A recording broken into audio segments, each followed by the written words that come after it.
صباحا أيها الحضور الكريم، أهلا بكم إلى فعاليات اليوم الأول من منتدى الأمم المتحدة للخدمة العمومية، والمنعقد في العام 2018 حول موضوع تحويل الحكامة لتحقيق أهداف التنمية المستدامة. تظاهرة منظمة من طرف وزارة إصلاح الإدارة والوظيفة العمومية وشعبة المؤسسات العامة والحكومة الرقمية التابعة لإدارة الشؤون الاقتصادية والاجتماعية للأمم المتحدة تحت الرعاية السامية للملك محمد السادس نصره الله.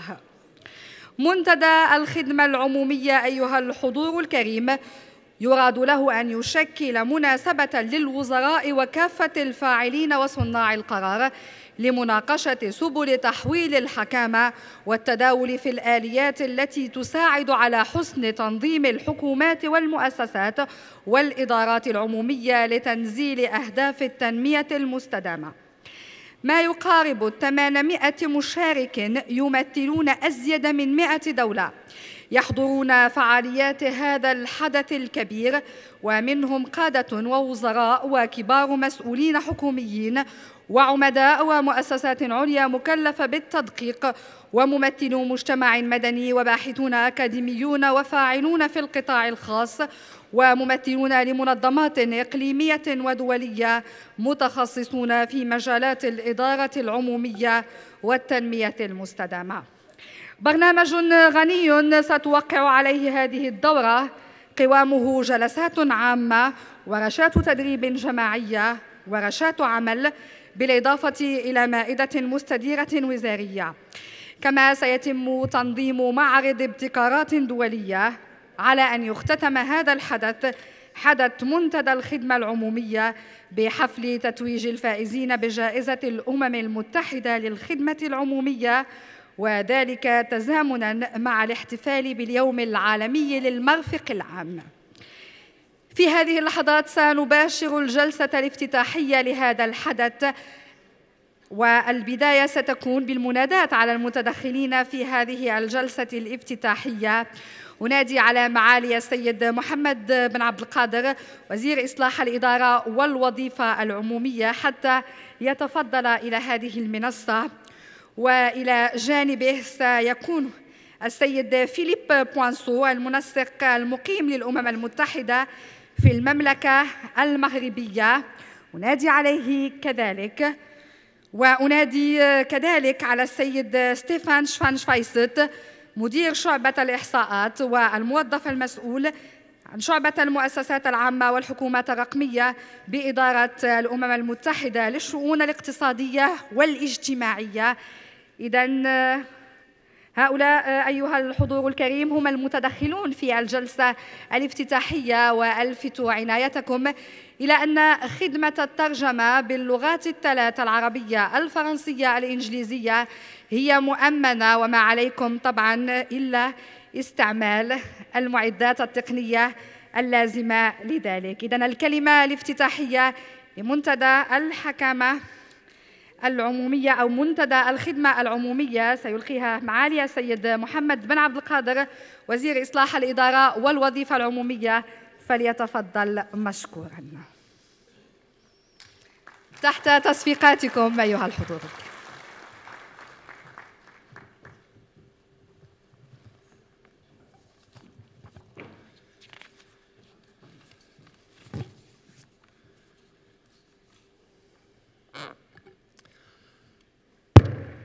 أصحاب المعالي والسعادة، السيد الوالي، السادة القادة والخبراء وكبار المسؤولين، حضرات السيدات والسادة، سعيد ومعتز هذا الصباح بالمساهمة في افتتاح أشغال منتدى وجائزة الأمم المتحدة للخدمة العمومية برسم سنة 2018. هذا المنتدى كما تعلمون يشكل تظاهرة دولية متميزة تساهم كل سنة في خلق تراكم إيجابي في مجال التعاون الدولي المتعدد الأطراف المتعلق بإصلاح الإدارة وترسيخ مبادئ الحكامة العمومية الجيدة. في البداية أود بطبيعة الحال أن أرحب بضيوفنا الكرام أصحاب المعالي والسعادة، رؤساء وفود الدول الشقيقة والصديقة وممثلي المنظمات الإقليمية والدولية والمؤسسات المكلفة بالحكامة العمومية وممثلي المجتمع المدني والقطاع الخاص ووسائل الإعلام ومختلف الفعاليات المهتمة بالخدمة العامة. أتمنى لكم لكل المشاركات والمشاركين مقاما طيبا في مدينة مراكش، مدينة النخيل، مدينة المؤتمرات الدولية التي تطرح الأسئلة الكبرى حول التحديات التي تواجه البشرية في عصر العولمة والتحولات الرقمية والتحديات المناخية. نأمل أن يشكل هذا المنتدى فضاء مفتوحا للنقاش وتبادل الخبرات والتجارب بما يمكننا جميعا من إغناء أفكارنا وتطوير ممارساتنا في مجال الحكامة العمومية. أغتنم هذه الفرصة لأعرب عن شكري الجزيل لشركائنا في إدارة الشؤون الاقتصادية والاجتماعية بالأمم المتحدة. أشكرهم على مجهوداتهم القيمة في الإعداد لهذه التظاهرة الدولية الكبرى والتنسيق المحكم بين مختلف الفاعلين الدوليين والوطنيين في مجال إصلاح الإدارة لوضع البرنامج النهائي للمنتدى الذي سيكون برنامجاً حافلاً وغنياً بحكم المستوى الرفيع للمتدخلات والمتدخلين، ونظراً كذلك لأهمية الموضوع المتمثل في شعار تحويل الحكامة لتحقيق أهداف التنمية المستدامة. حضرات السيدات والسادة، لقد شكلت التنمية المستدامة محوراً استراتيجياً يحظى بإجماع دولي كبير من طرف مختلف بلدان العالم، كتعبير من طرف هذه البلدان عن رغبتها الفعلية في الارتقاء بالوجود الإنساني وتحقيق العيش الكريم للمواطنات والمواطنين. وهكذا جاءت كما تعلمون خطة التنمية المستدامة في أفق 2030 لتجسد الإرادة الحقيقية للفاعلين الحكوميين وشركائهم في القطاع الخاص والمجتمع المدني لتعبئة الطاقات من أجل محاربة جميع أشكال الفقر ومكافحة اللامساواة ومعالجة التغيرات المناخية.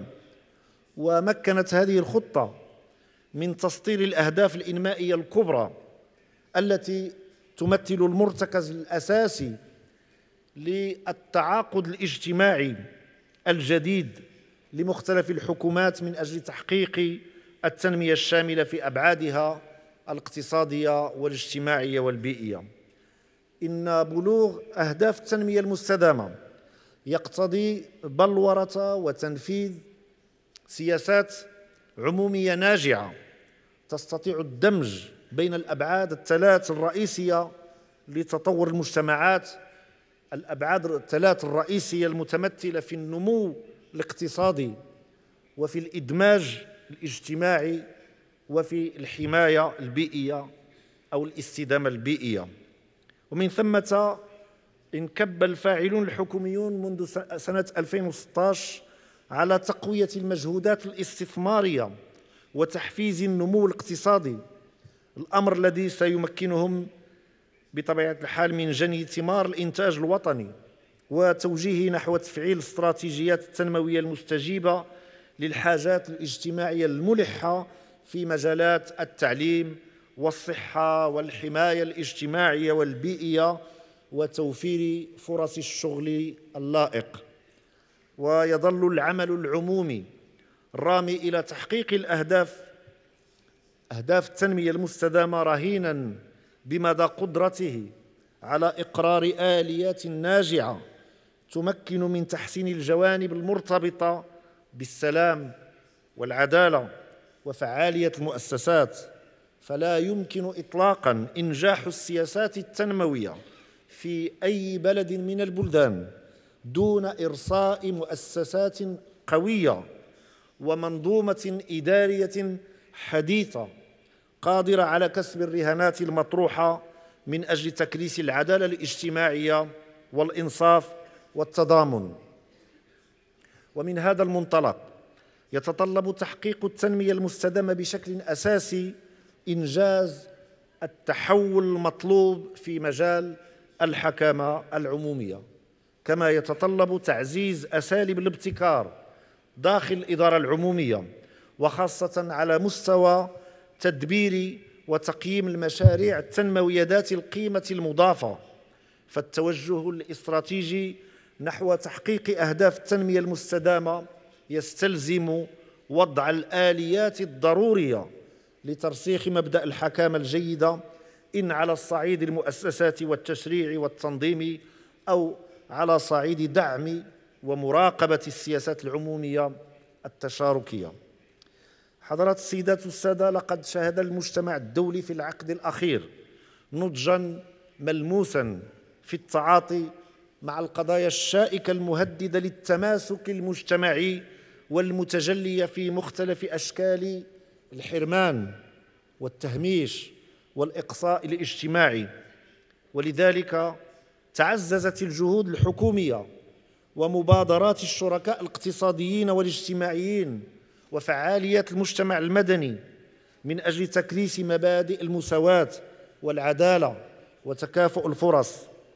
وفي هذا الصدد بدأت مساءلة الإدارة العمومية مساءلتها عن أدوارها في دعم التنمية المستدامة، خاصة من خلال التركيز على إعادة النظر في مهام المرفق العمومي ومراجعة طريقة تقديم الخدمات العمومية في الاتجاه الذي يمكن من الاستجابة لأفق انتظار المواطن بالطريقة الأسلم والأنجع. إنه نفس التحول الذي أقدمت عليه المملكة المغربية بعد أن حققت تقدماً ملموساً في العديد من المجالات الاقتصادية الحيوية، وراكمت تجربة مهمة في مجال التنمية البشرية. وقد كان العنوان الأبرز في هذا التحول دعوة جلالة الملك محمد السادس إلى بلورة نموذج تنموي جديد يعتمد رؤية مندمجة وشاملة تربط بين الإقلاع الاقتصادي والتقدم الاجتماعي، وتمكن من تحقيق التنمية المتوازنة والمنصفة والعادلة. وإذا كان النموذج التنموي الذي يطمح إليه المغرب مطالب بإبداع أجوبة وحلول جديدة لمختلف المطالب الملحة التي يعبر عنها المواطن اليوم، فإنه أيضاً مطالب بتطوير منظومة الحكامة العمومية والتقييم المنتظم للسياسات العمومية وربط المسؤولية بالمحاسبة. من هذا المنطلق يقترن الاهتمام الكبير بالبعد الاجتماعي في السياسات العمومية في مجالات التنمية ذات الأولوية، يقترن بالأهمية القصوى التي يكتسيها البعد المؤسساتي المتمثل في القيام بالإصلاحات اللازمة للارتقاء بأداء الإدارة العمومية وضمان نجاعة العمل الاجتماعي وتطوير آليات الحكامة الجيدة. وبناء عليه أصبح من الضروري لقيادة التغيير الاقتصادي والاجتماعي المتوازن، أصبح من الضروري تحديث الإدارة العمومية عبر تطوير البنيات والهياكل وتأهيل الموارد البشرية وتعبئة مختلف الإمكانات والوسائل اللازمة. وهذا حضرات السيدات والسادة ما أقدمنا عليه تحت القيادة الرشيدة لصاحب الجلالة الملك محمد السادس من خلال اعتماد خطة عمل وطنية لإصلاح الإدارة تتوخى إحداث 4 تحولات كبرى تهم التحول التنظيمي والتحول التدبيري والتحول الرقمي والتحول التخليقي، ونعتمد في هذه الخطة الإصلاحية التحويلية على تطوير المنظومة التشريعية وترسيخ التواصل المؤسساتي وتكريس التقييم المنتظم ودعم التعاون الدولي بطبيعة الحال. حضرات السيدات والسادة، إن تحقيق أهداف التنمية المستدامة يتوقف على ما سنبدعه من أساليب مبتكرة لتطوير البناء المؤسساتي عبر الاحتكام إلى منطق الفعل التشاركي والعمل النزيه والتدبير المسؤول. ولن نستطيع رفع التحديات المطروحة على هذا الصعيد ما لم نتمكن من تعزيز الحكامة العمومية التي من شأنها توفير شروط الانسجام والفعالية والنجاعة والنزاهة أيضاً. ولليقين أن إسهامكم في هذا المنتدى الدولي سيمكننا جميعاً من تقاسم وجهات النظر وبلورة الأفكار والمقترحات المفيدة في كيفية تحويل الحكامة بالشكل الأفضل من أجل تحقيق أهداف التنمية المستدامة المحددة في أفق 2030. متمنياتي لأشغالكم بالتوفيق والمزيد من تنسيق الجهود لما فيه خير الإنسانية وفي سبيل الوفاء بالتزاماتنا المشتركة وتحقيق الهدف الأسمى: عالم السلم والازدهار المتسع لجميع أبناء البشرية والضامن للكرامة والإنصاف والمساواة والتضامن. والسلام عليكم ورحمة الله.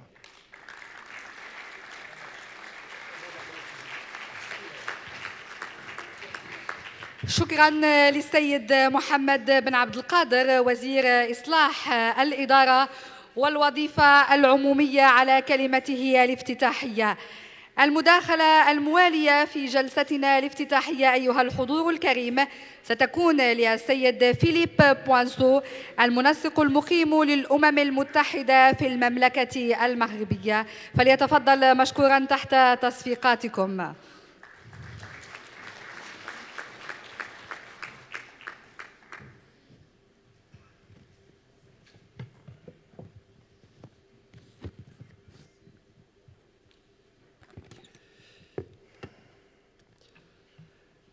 Monsieur le ministre de la Réforme de l'administration et de la fonction publique du Royaume du Maroc, Mesdames et Messieurs les ministres, Monsieur le Wali, Monsieur le gouverneur, Excellences, Mesdames et Messieurs, chers invités, en tant que coordonnateur résident du système des Nations Unies au Maroc, je souhaite me joindre à Monsieur le ministre pour vous souhaiter la bienvenue à tous les participants à ce forum. Et je souhaite également féliciter le gouvernement du Royaume du Maroc pour l'accueil de ce 14e forum sur la modernisation de l'administration publique et des institutions de l'État.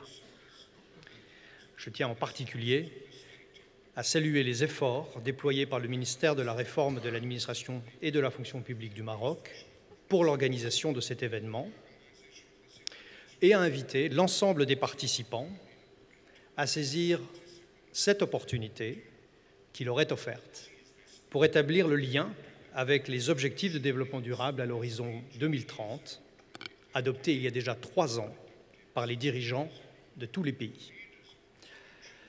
Nous aurons l'honneur dans quelques instants d'entendre à ce sujet un message vidéo de Madame Amina Mohamed, secrétaire générale adjoint des Nations Unies.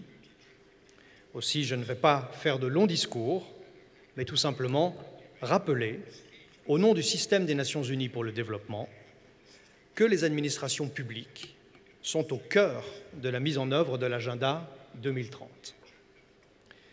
Les cibles des 17 objectifs appellent directement aux responsabilités des gouvernements, notamment dans la fourniture des services de base. L'ODD 16, concernant la paix, la justice et les institutions efficaces, reconnaît l'importance de mettre en place à tous les niveaux des institutions efficaces, responsables et ouverte à tous. Les défis posés par le développement durable exigent des efforts de mobilisation de ressources, d'innovation, de cohérence et la mise en place de partenariats actifs à plusieurs niveaux. Ensemble, tous les acteurs pourront assurer la contextualisation des ODD et leur concrétisation au niveau national et infranational. Je souhaite donc que vos échanges contribuent à enrichir la réflexion sur la façon d'organiser, de mobiliser et d'équiper les différentes composantes de l'administration publique au niveau national et local, afin de mettre en œuvre les ODD et renforcer la confiance des populations en ces institutions. Je me réjouis d'interagir avec vous pendant ces 2 jours et je vous remercie. شكراً للسيد فيليب بوانسوا المنسق المقيم للأمم المتحدة في المملكة المغربية. أيها الحضور الكريم، فعاليات الجلسة الافتتاحية لمنتدى الخدمة العمومية في دورته 14 تتواصل، والمتدخل الموالي هو السيد ستيفان شفايست، وهو مدير شعبة الإحصاءات والموظف المسؤول في شعبة المؤسسات العامة والحكومات الرقمية بالأمم المتحدة. فليتفضل مشكورا. تحت تصفيقاتكم نستقبل السيد ستيفان شفايست.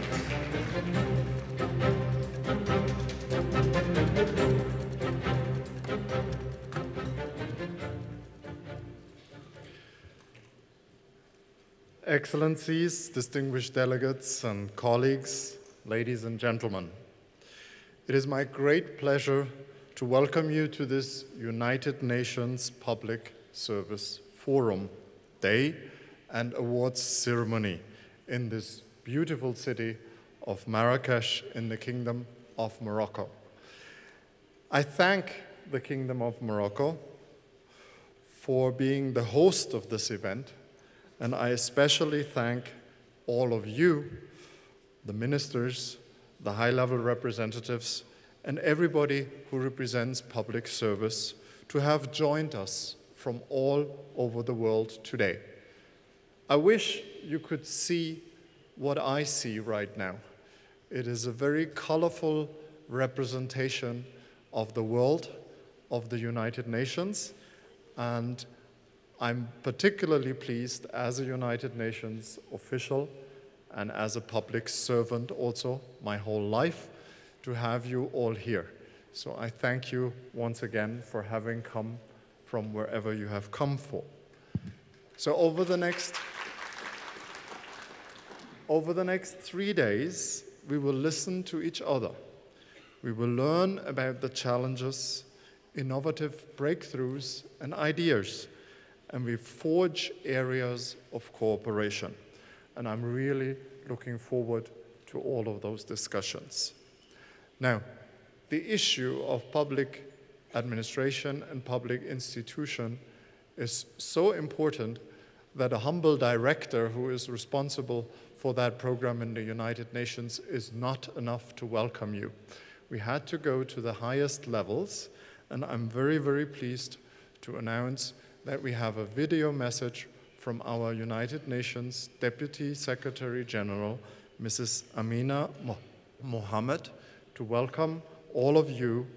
She would have liked to join us in person, but unfortunately her very tight agenda did not allow this, but she sends this video message, and I invite you now to watch her video message as the official welcome by the United Nations to this important event.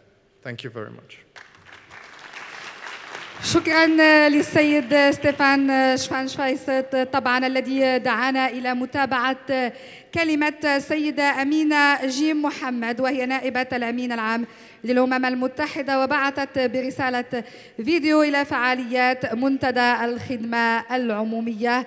سنتابع بعد لحظات رسالة الفيديو. Excellencies, ladies and gentlemen, it is a pleasure to greet the United Nations Public Service Forum as you discuss how to transform governance to realize the Sustainable Development Goals. I greatly appreciate the important work you are doing to improve people's lives and to leave no one behind. I congratulate the winners of the United Nations Public Service Award. I'm also grateful to the government of the Kingdom of Morocco for hosting this gathering. This year's forum comes at a time when the world has recognized the critical importance of transparent, accountable, and inclusive governance in implementing the 2030 Agenda, as underscored in Goal 16 on building institutions, providing access to justice, and ensuring peaceful societies. Progress on each of the 17 SDGs depends on the capacities of public institutions in every country to deliver effective services to all its people, especially the most vulnerable. But institutions do not exist in a vacuum. Each day, individuals in the public service will make many decisions and take small or large actions that can drive the implementation of the SDGs in areas as diverse as health, education, justice, gender, peace, climate change, and environmental protection. Indeed, most of the Sustainable Development Goals will be made real for people through effective and inclusive public services. Your role in promoting innovation in service delivery and upholding the principles of the 2030 Agenda is crucial. Let us commit to developing the capacities of the public service, including a new leadership, new narrative, changing mindsets, new skills. In that spirit of partnership, I wish you all very fruitful deliberations. Thank you.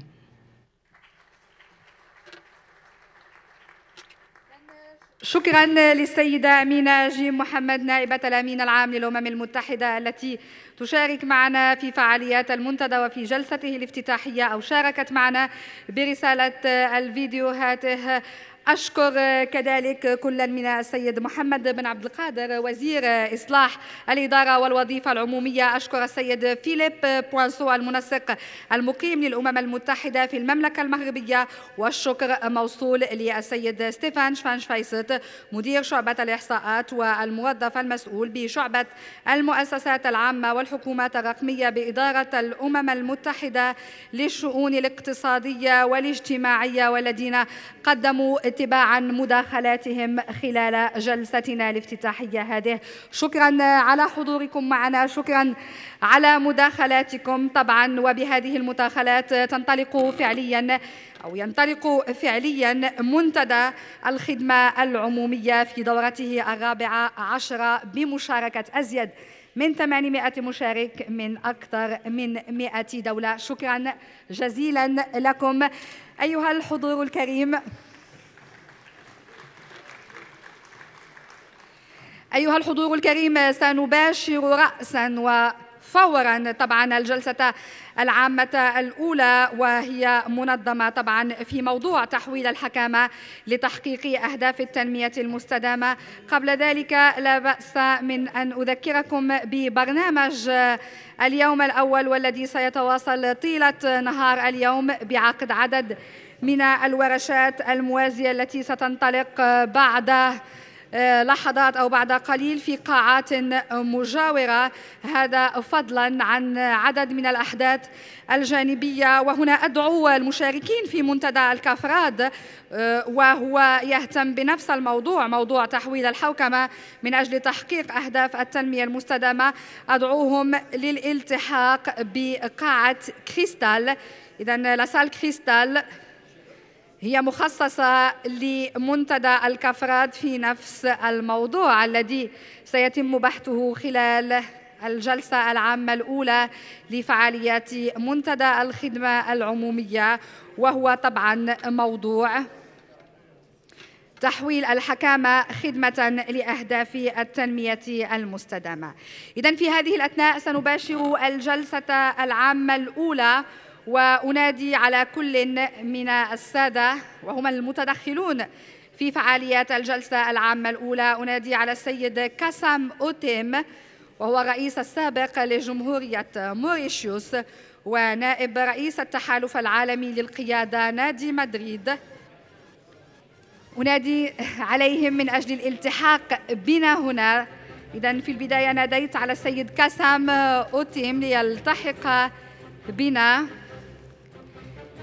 إلى جانبه السيدة الدكتورة جوليا جليدن المديرة العامة لشركة صناعة الحكومة العالمية ABM، وأخيراً وليس آخراً السيد أمير بني فاطمي رئيس مؤسسة Frontier Technologies ليد التحول إلى الإنسانية. إذن نرحب بالمتدخلين في الجلسة العامة الأولى، وموضوعها أيها الحضور الكريم سيكون هو تحويل الحكامة لتحقيق أهداف التنمية المستدامة. هي أولى الجلسات العامة المبرمجة في المنتدى على مدى 3 أيام. إذن الجلسة العامة الأولى والتي سيبحث موضوعها كل من منتدى كفراد وكذلك الجلسات أو ورشات العمل الموازية. المداخلة الأولى،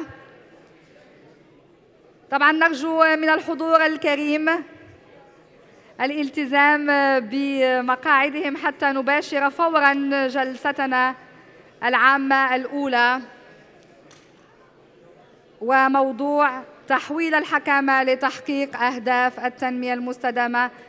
أيها الحضور الكريم، نحن نواصل مباشرة بعد الجلسة الافتتاحية الجلسة العامة الأولى، والمتدخل الأول كما أسلفت هو السيد كاسام أوتيم الرئيس السابق لجمهورية موريشيوس ونائب رئيس التحالف العالمي للقيادة نادي مدريد، وسيقدم لنا في هذه الأثناء مداخلته في موضوع تحويل الحوكمة لتحقيق أهداف التنمية المستدامة.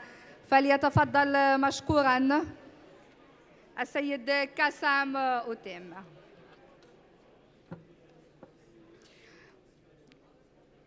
أيها الحضور الكريم، نحن بصدد إطلاق الجلسة العامة الأولى، والمداخلة الأولى في هذه الجلسة العامة الأولى ستكون للسيد كاسام أوتيم الرئيس السابق لجمهورية موريشيوس. فليتفضل مشكوراً.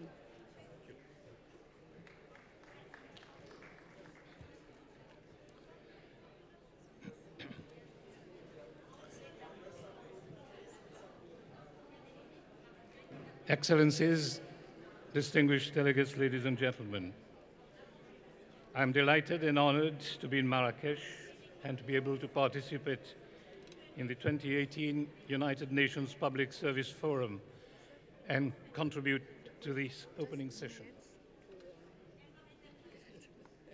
Just a few minutes.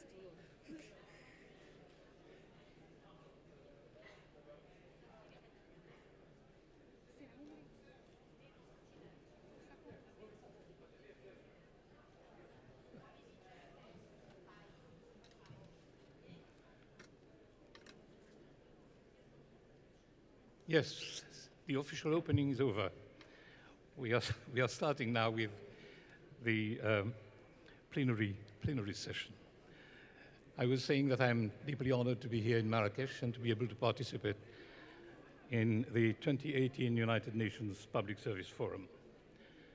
I thank our hosts, the government of the Kingdom of Morocco, for their welcome and hospitality, and acknowledge the work and efforts of the organizations from the Division for Public Institutions and Digital Government at the UN and the Ministry of Administration and Civil Service Reform of the Kingdom of Morocco.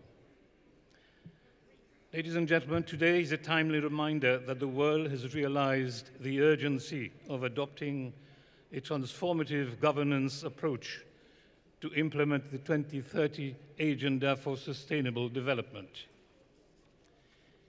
If we all seem to agree that we do need a new governance model, it doesn't necessarily mean that we should all henceforth transform the way our institutions deliver in the same manner. There is, as you have heard, no one-size-fits-all recipes on how to transform governance. Each country has its own specificity, its own special circumstances, and each country should consider which new approach to leadership and governance is best suited for them.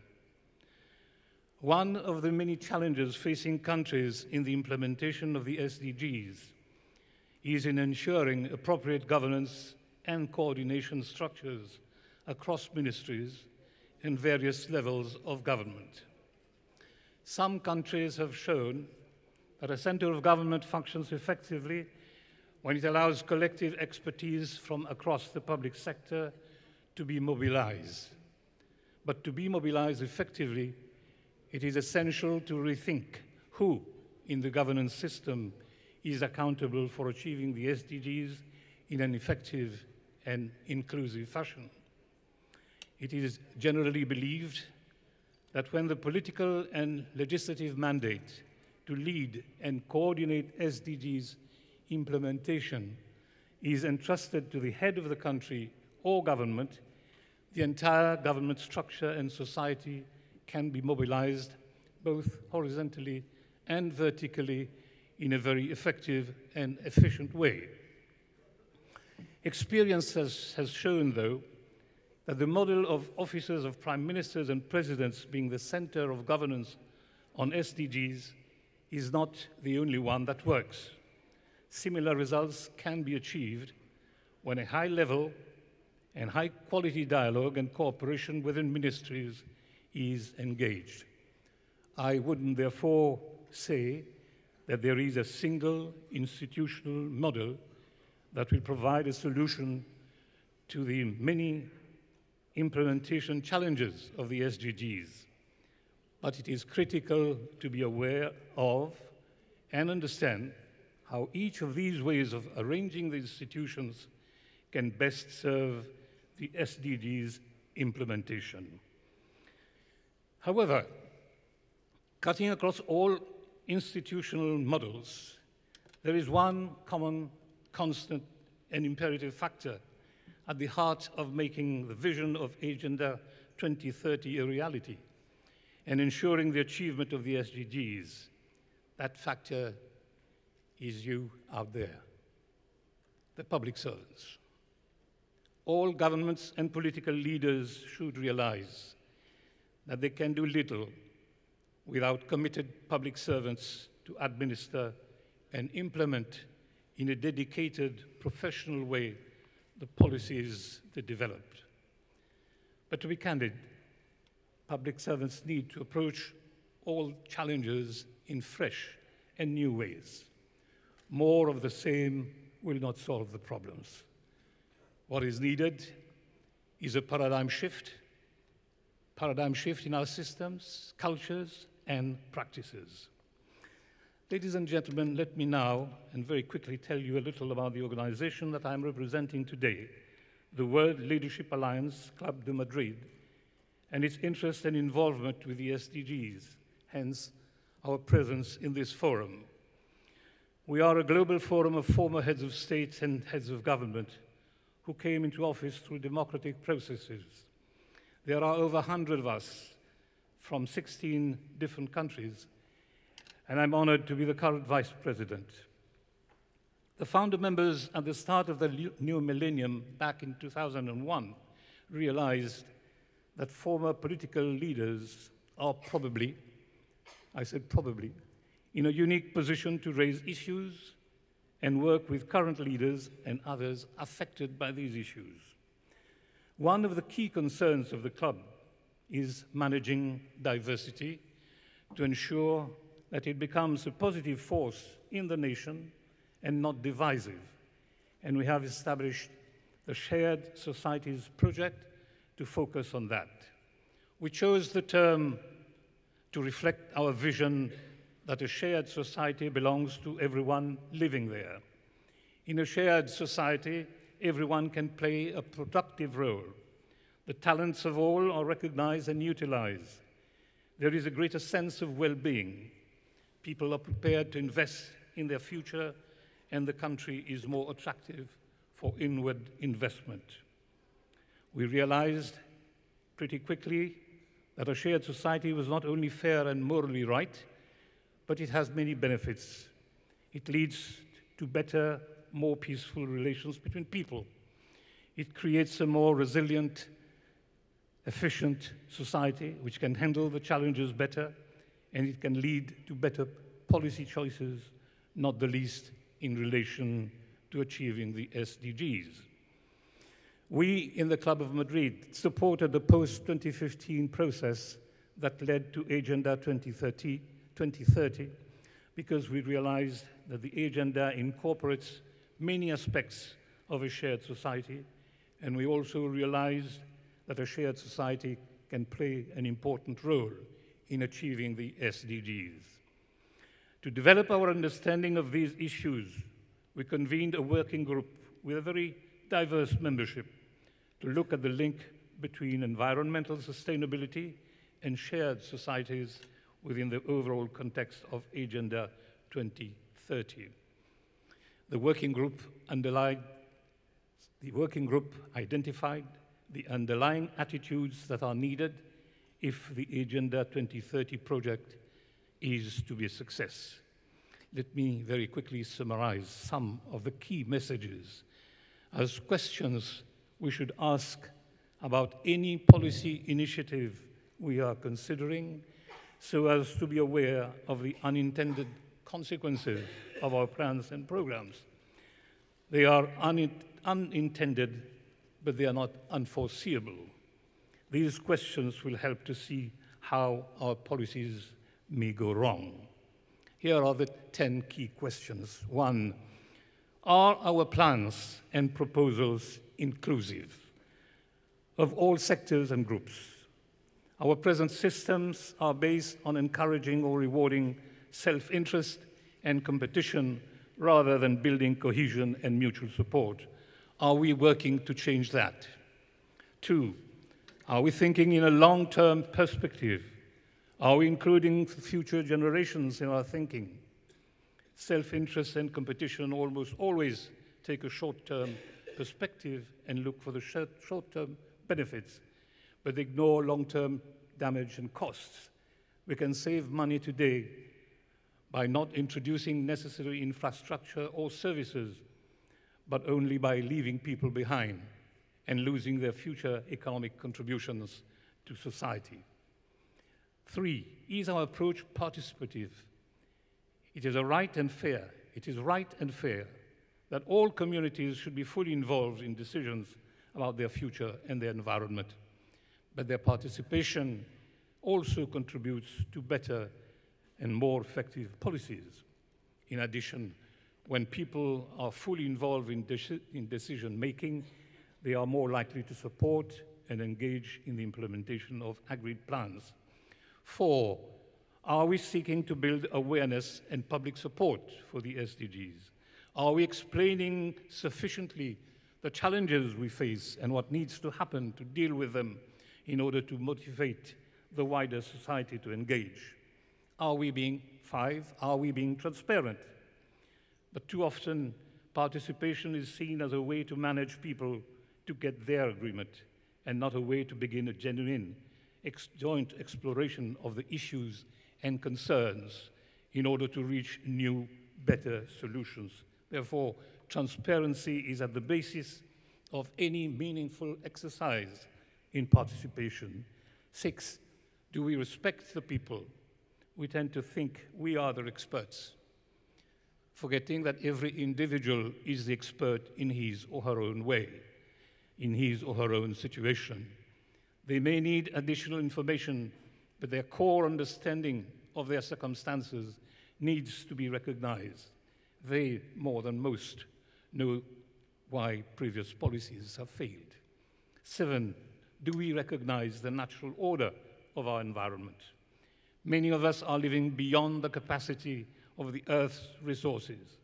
We need to rethink what constitutes well-being, success, and happiness, and realize that they are not tied to materialism, consumption, and unlimited growth. 8, do we take a holistic, multi-sectoral, multi-agency, multidisciplinary approach? The SDGs have been presented as interdependent. Progress on one goal will help progress on others. We know that access to good health care will allow children to take advantage of educational opportunities. We know, but do we factor that kind of awareness in our planning? 9. Are our plans consistent with our values and the core vision of Agenda 2030?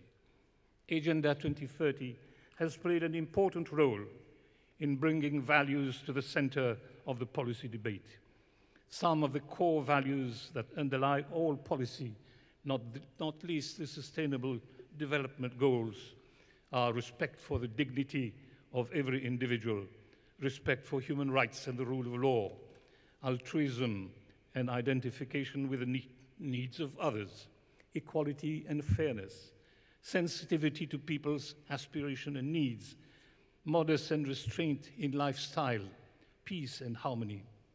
And 10, do our monitoring mechanisms help us to answer these questions? In particular, are we able to disaggregate the information we are collecting to see the differential impact of policy on different groups, particularly the most vulnerable and marginalized ones?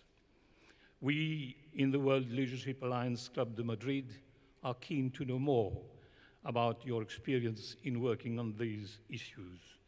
We are indeed planning to visit a small number of countries to understand better the situation on the ground, discuss your experience in implementing Agenda 20, and if possible, explore ways to overcome the problems you are facing.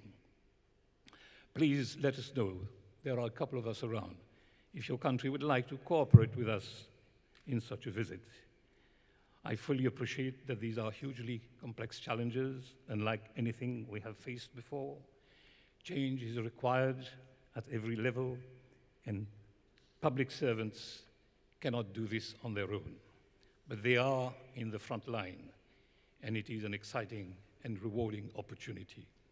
I trust they are already grasping it, and that they are taking advantage of the opportunity they have here in Morocco for the next few days to share their bright ideas and share challenges and problems and look together for solutions.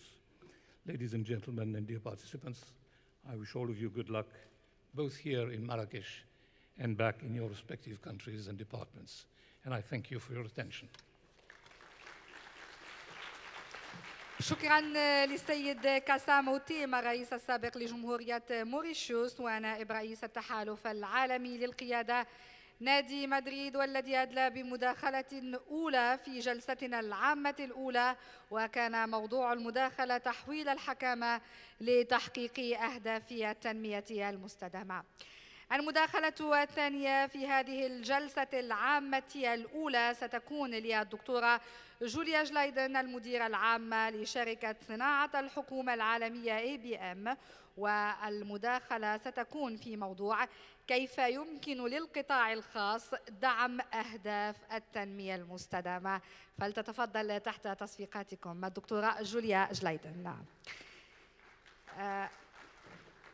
الدكتورة جوليا جلايدن ستستعمل تقنية الباوربوينت. أرجو من طبعا الإخوة التقنيين إمدادها باللازم حتى تقدم مداخلتها باعتماد تقنية الباوربوينت. إذا اللحظات سنكون مع مداخلة الدكتورة جوليا جلايدن في انتظار التوصل بما يلزم من معدات تقنية. المداخلة ستكون في موضوع كيف يمكن للقطاع الخاص دعم أهداف التنمية المستدامة، وهي حاضرة معنا كمديرة عامة لشركة صناعة الحكومة العالمية ABM. إذا ننتظر من الإخوة التقنيين أن يحضروا لنا ما يلزم حتى نباشر فوراً. طبعاً هذه هي المداخلة الثانية في جلستنا العامة الأولى والمخصصة لموضوع تحويل الحكامة من أجل خدمة أهداف التنمية المستدامة. نحن في انتظار المعدات التقنية من أجل مباشرة هذه المداخلة باستعمال تقنية الباوربوينت. Thank you very much. Whilst I wait for my minor technical glitch, Excellencies, distinguished guests, dear friends and colleagues, old and I sincerely hope after our 3 days together new, On the behalf of the IBM Corporation, it is my great, great pleasure to be back here today with the United Nations to talk about such an important and vital topic, which is the way in which we can all come together, civil society, academia, private sector, and public sector, to advance the goals of sustainable development.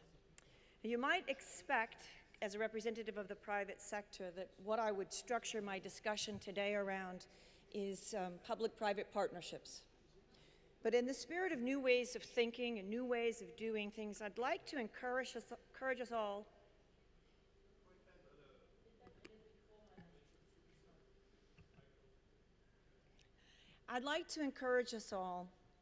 to do something a little different.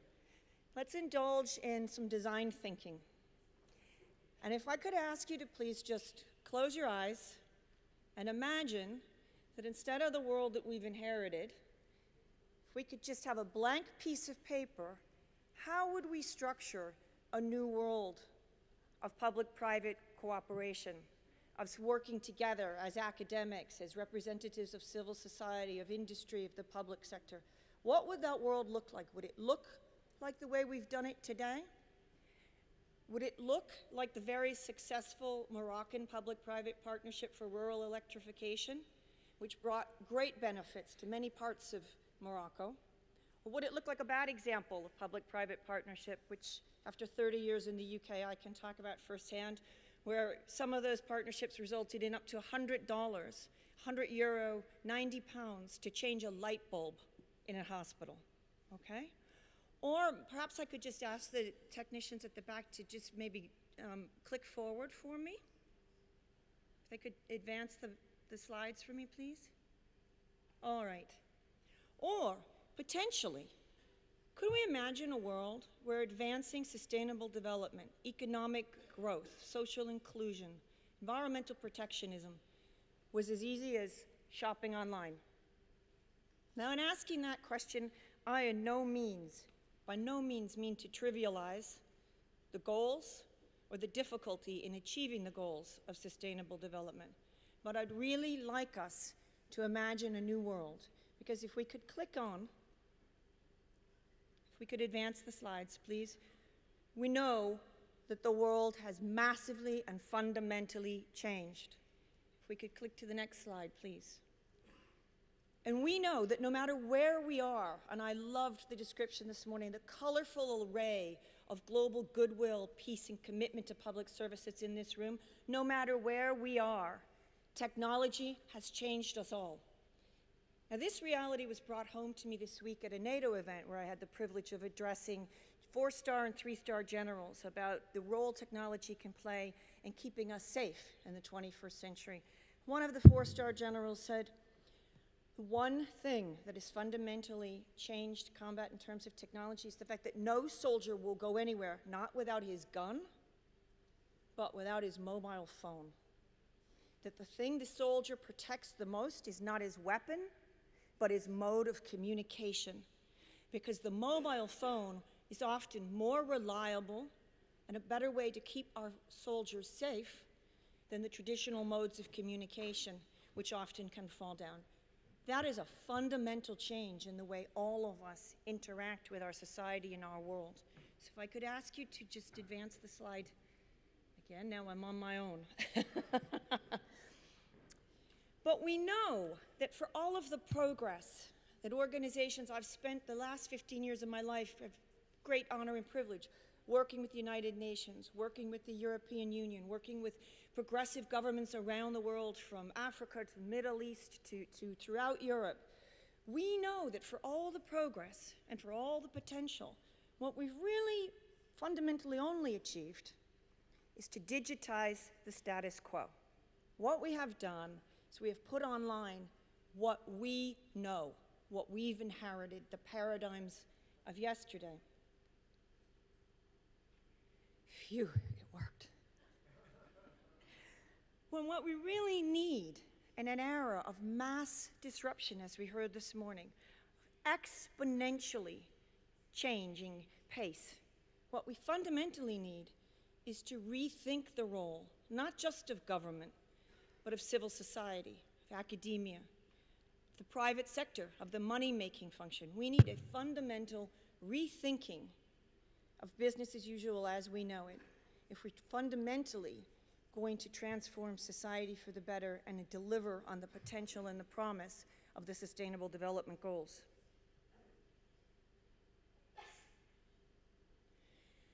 I have no doubt in the next 3 days we're going to hear all kinds of exciting things about the way in which this explosion of new technologies, from artificial intelligence, which is augmenting, not replacing, augmenting the potential of the human brain and human empathy on a scale never known before, freeing up all of us around the world from those time-consuming manual tasks that we inherited to really doing what we do best as human beings, to think, to analyze, to help each other, to empathize with each other.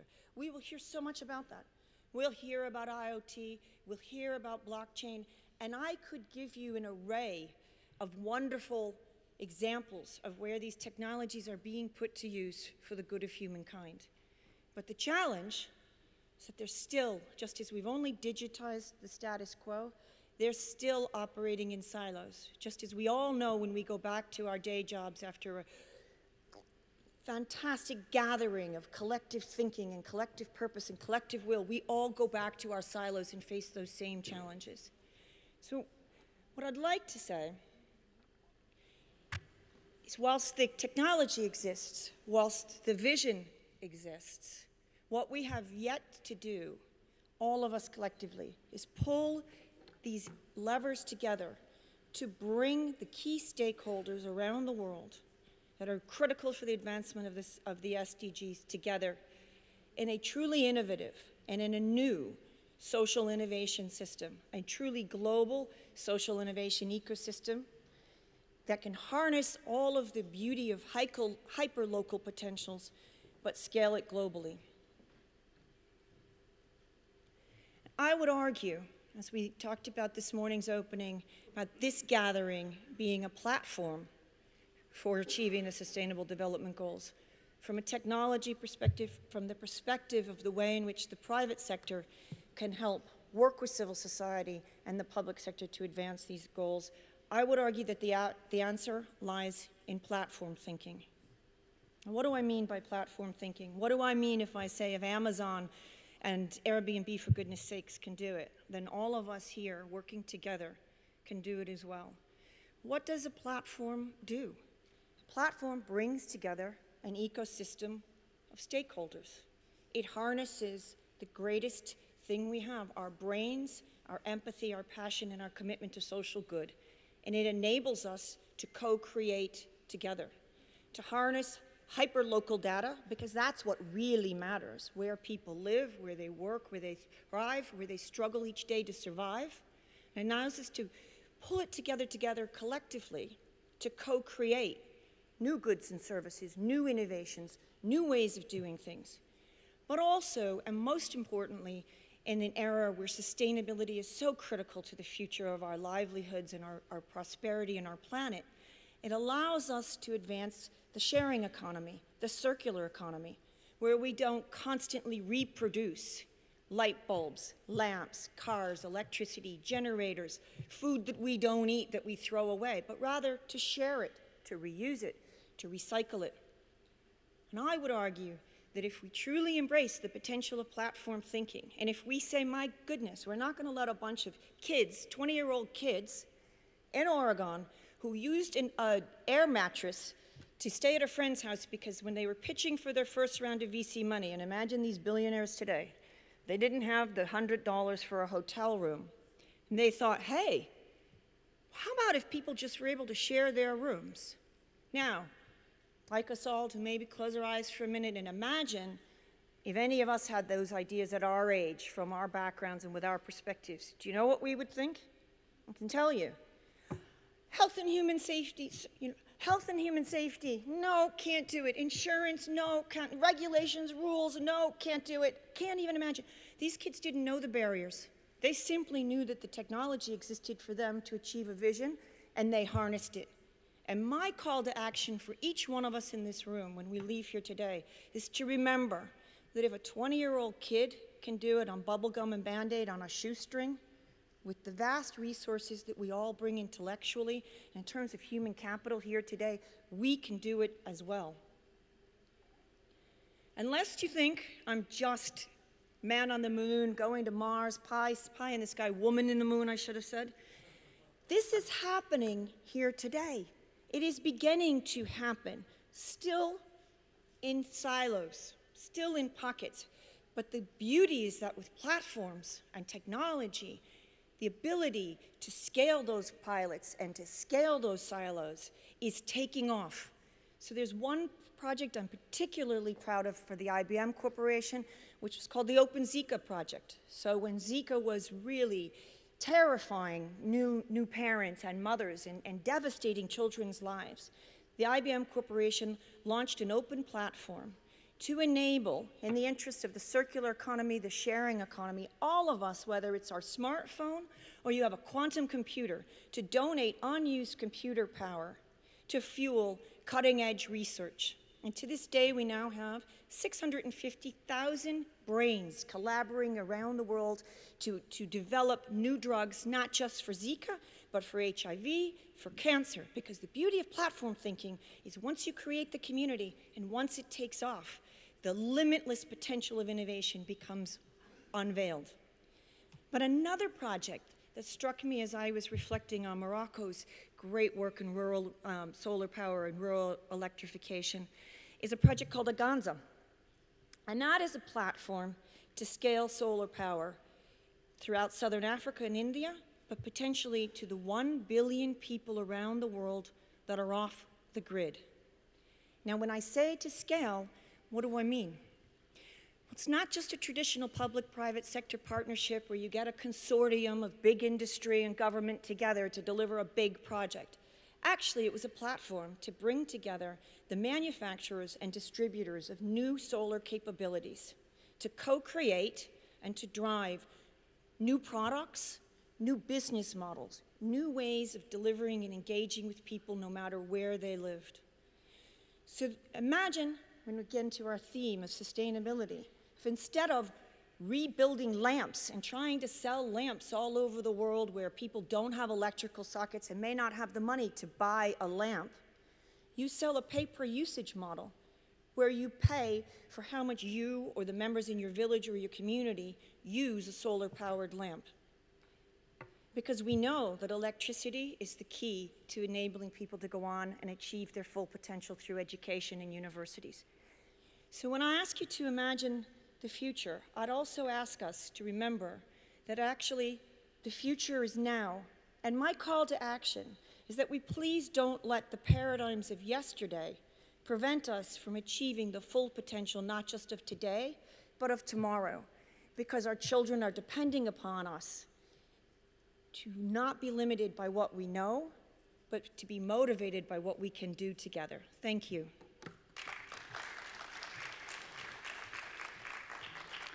شكراً للدكتورة جوليا جلايدن المديرة العامة لشركة صناعة الحكومة العالمية IBM، والتي قدمت لنا مداخلتها في موضوع كيف يمكن للقطاع الخاص دعم أهداف التنمية المستدامة.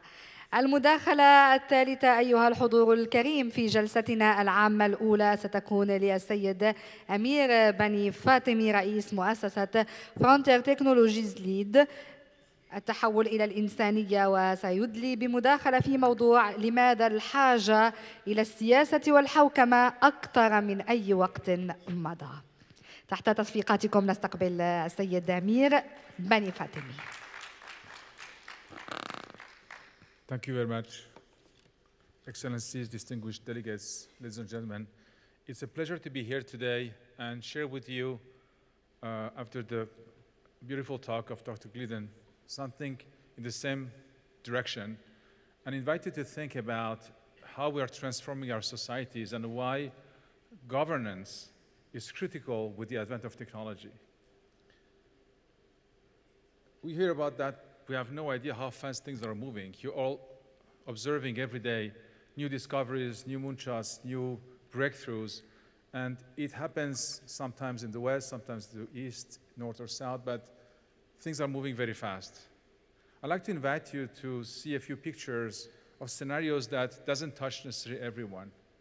You do recognize this person, which is Elon Musk, of course, with Project SpaceX.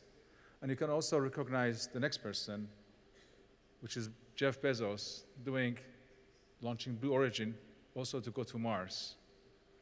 You may also recognize the picture of Hyperloop, which is giving fast transportation capabilities globally at speeds never seen before. Or you may have seen this picture of balloons going around the Earth and giving and providing internet access to everyone, which is Project Loon from Google. So what are these projects have in common? Well, the short answer of that is moonshot thinking. And I'd like to discuss today how moonshot thinking and leapfrogs can be an opportunity to review, to revise, and to think about governance and policy making from a different lens. So what is a moonshot? There are so many different definitions of moonshot, but I'd like to use this one, which is pretty much the intersection of a very huge problem and using breakthrough technologies, and some people call it exponential technologies or deep technologies, but to come up with radical solutions to touch, hopefully, not only 100 million people, but a few billion people. So moonshot thinking is something I'd like to invite you today to consider. I'm working with a corporation called XPRIZE, which is a nonprofit organization based in the United States. And we do work into creating incentives to solve global challenges. And we do that through massive competitions. Many of you have probably heard of XPRIZE, and if not, XPRIZE came to the world originally in 1994, where they launched the very first prize called the Ansari Prize. The idea at that time, in 1994, based on an inspiration of the travel of Lindbergh from New York to Paris, was to open up space exploration to everyone, because space was something which is not given to every individual. Space was the domain of defense, space was the domain of NASA and many governments, but entrepreneurs, individuals would not have access to space.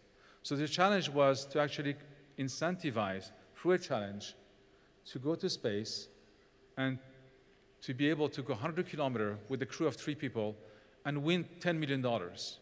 26 teams competed. Someone won the competition in 2004, and that technology ultimately became Virgin Galactic to open up the space commercial exploration and tourism. What the story tells us is that massive competitions open up the opportunity for many other leverages through industry and private and public participation. So this $10 million competition and prize led to more than $100 billion investment and creation of more than 1,000 startups and companies globally on tackling many different aspects of going to space. Today, XPRIZE is tackling a number of different opportunities from a variety of topics. And we're basically working on 9 prizes today and have awarded already $150 million and awarding more. So I'd like to dive into a little bit more into this with you today. So how to enable moonshot thinking? And 3 years ago, we got very excited and inspired by the SDGs, because the framing of the SDGs was actually including pretty much all the grand challenges that the world faces.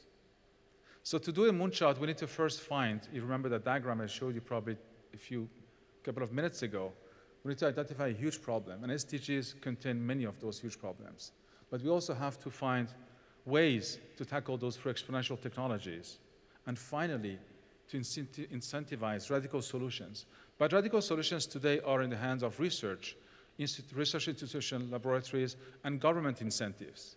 But how can you incentivize hundreds of thousands of new people, millions of people to basically tackle those challenges? So these 3 steps I'm going to go through right now to share with you some of the learnings. Of course, we talk about huge challenges, and the SDGs gives us a very good framework on identifying those challenges. But most is the exponential technologies that many of us are not necessarily thinking about it this way. So I would like to take a few minutes to talk about that.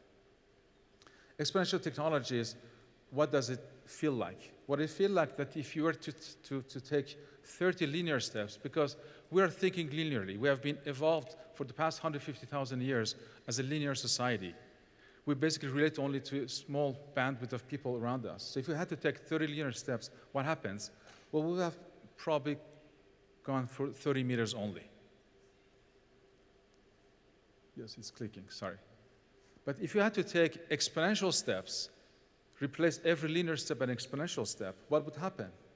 Well, you would have exponential of 2, for instance, where after 26 steps or 30 steps, we would be done around the world or on the Earth one full time. I'm sorry, it's flicking here, so I cannot see the slides that I'm showing you. So this exponential thinking also means something in reality. What has happened exponentially so far, where we all have witnessed the evolution of integrated computing through chips and microprocessors, where in 1958, 2 transistors were basically not being able to go more than a radio wave and costing $10 each.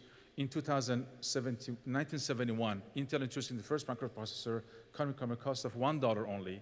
And in 2016, now we have NVIDIA coming with microprocessors containing billions of transistors for a cost of $1 million in it for each transistor.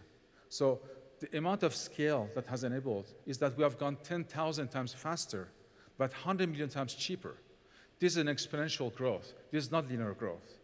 If you think about another domain, which is storage, some of you may remember in 1956, 5 megabytes were in an armoire, and you have to have few people transporting it or putting it on a plane to bring it from one place to another.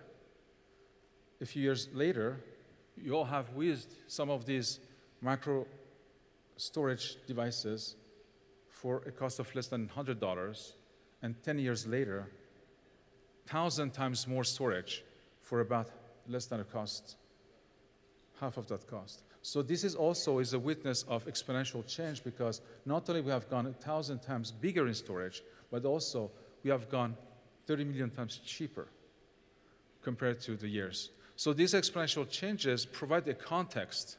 And I can talk about, of course, digital imagery and processing, where initially we had only a very tiny resolution through those digital cameras, and today we're able, all of us in our cell phones, to be able to have at least 12 megapixels.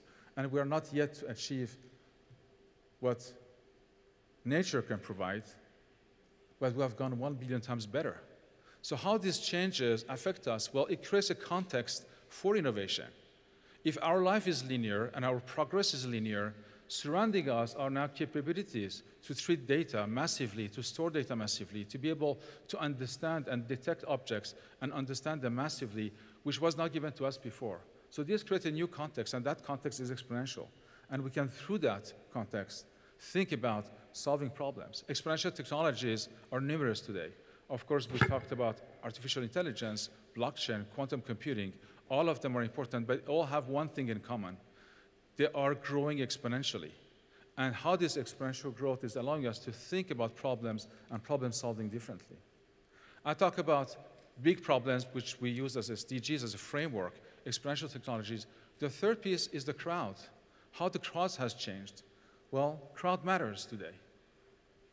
Globally, they matter. If we look at the evolution of the world population, which you all know about, we've gone pretty much from 2000 to 2020, about 7.5 billion people today. And the number of internet users have grown to 6% to 43% in 2015, but projected to be at 55% internet penetration in 2020. What does that mean?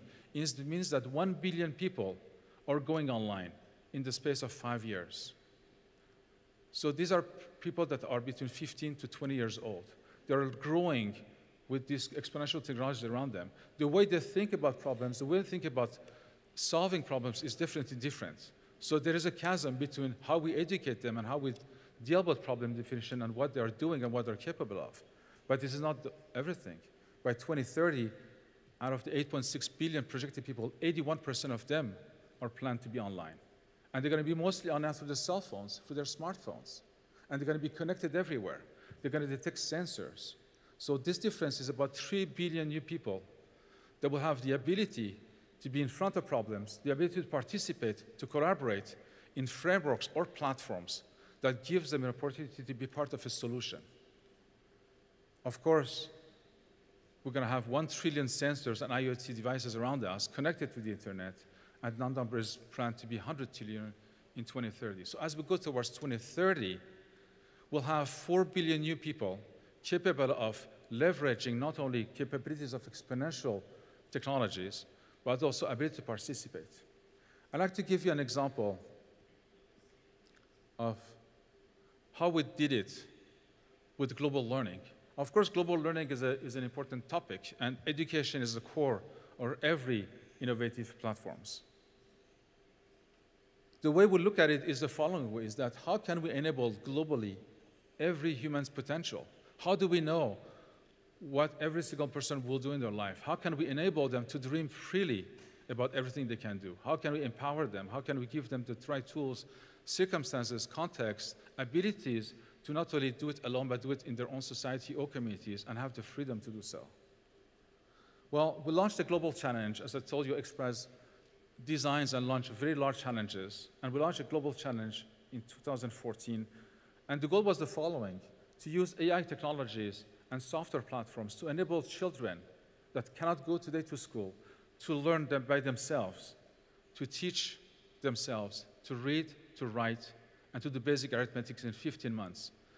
And the promise was one thing: whoever comes up first wins $15 million. And the prize was given by Elon Musk himself, by saying, we have so many ideas globally about rebooting education and giving everyone ability to innovate on education, but how about we ask the crowd? What would the crowd do? So why this is important? Well, it's important because, as you can see, access is an issue. Today, 57 million people don't even have access to a school. And even those who go to school don't really learn. There are still issues of learning. And still, we're still missing more than 3 million teachers if you want to target the 2030 goals on education. Where are they going to come from? Do we have enough teachers? Do we have enough school systems to tackle that? So this is the foundation of the prize. And the prize was launched in 2014 for a period of 4.5 years. And after we have thousands of requests from many countries, 700 teams formed. And those 700 teams narrowed down to 5 this past September that are still today testing solutions in schools in Tanzania. So those teams came from more than 80 countries trying to tackle that challenge. And they used exponential technologies to do so. Some of them were a couple of mothers, not knowing technology, but knowing issues with education and finding the right engineers to help to do that. Some of them were kids themselves. Some of them were government officials. We had teams from every continent, every walk of life. What we learned is that today we're still waiting for the field test because we have given to 200 schools in Tanzania, and the winner has to do it in Swahili and in English, the opportunity to demonstrate that actually that software works. So we are in that 15-month test right now, and the winner will be selected in April of 2020. So what we learned and what we managed to do is that we engaged multiple stakeholders to collaborate together, from private to public, to NGOs, to civil society, to even companies that never thought about being part of education.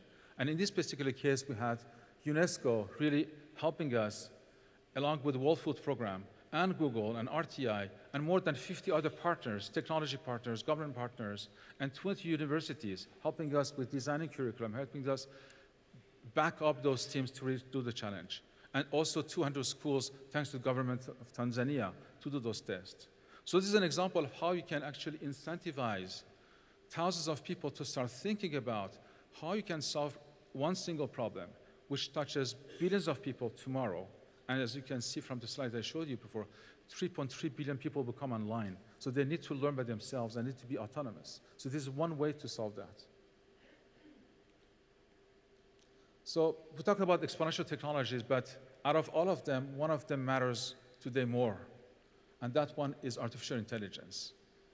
And AI, pretty much because of the capabilities that we have in massive storage abilities, massive computing time, is the new electricity. Everybody's talking about it. This is one of the founder of a company called Coursera, which does online massive classes. And also, if you look at the CEO of Google, people are not shy of characterizing AI as the next big thing that will touch everything. You hear that everywhere. There's no shortage of comments, articles, blogs, commentary everywhere about AI. AI is important as many of other technologies because AI can be harnessed, AI can be taught, AI can be given to almost anyone. So the opportunities for SDGs is huge. I can talk to you about the fact that AI, I have flickering here, sorry.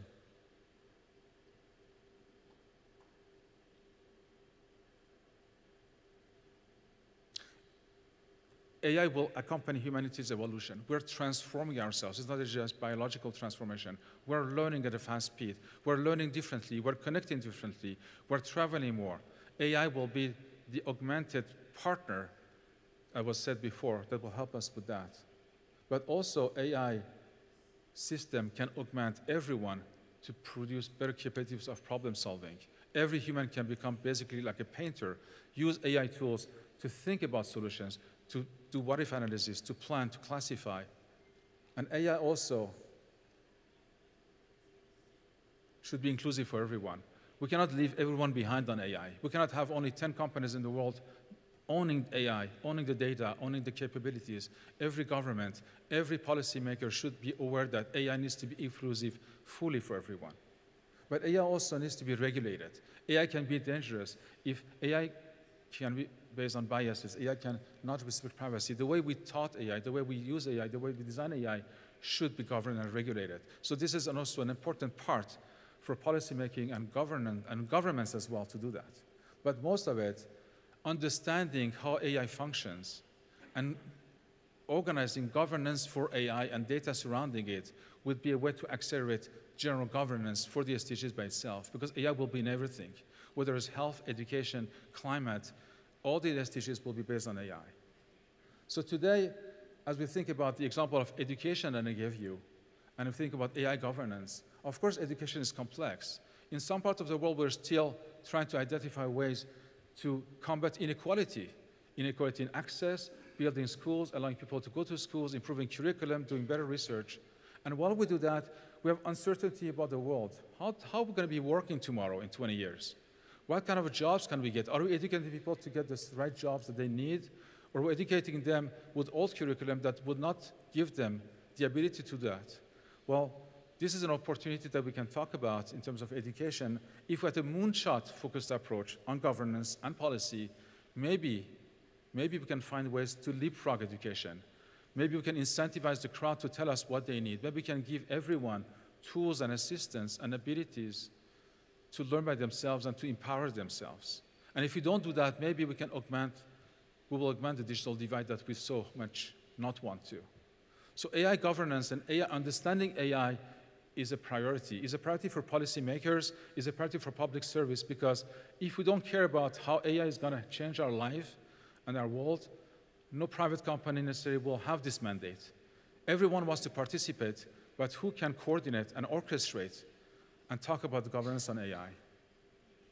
So if we think about incentivized-driven governance and its impact, let's think about three things as we saw together.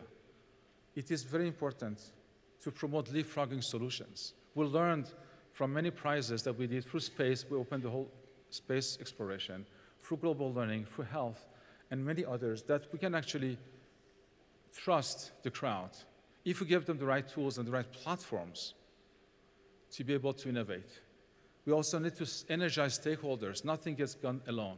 But tools that we have today could be a new opportunity to talk about stakeholder and multi-stakeholder conversations, because this is a new narrative. This new narrative can be an opportunity for us. And finally, finding ways to catalyze the crowd and the markets. We get what we incentivize for. So we can think about how governance can be a source of incentivization or incentivizing innovation. Maybe we'll find new opportunities through technology to do that. So coming from my background of technology and venture capital, we fall in love, and I fell in love with the SDGs because it's a very, very elegant way to give an opportunity to everyone to look at the different problems. And whether we have found a way to automate the SDG number 17 or not, maybe AI will be a way to get us together and to better understand data, to better plan together, to better classify, and to better work toward the future. So as our societies are being transformed today, as humanity is being transformed, There is no difference in intelligence anywhere in the world. How can we invite everyone to be part of the solution and the table? And as we progress tomorrow, let's make sure we evolve humanity together properly. Thank you very much.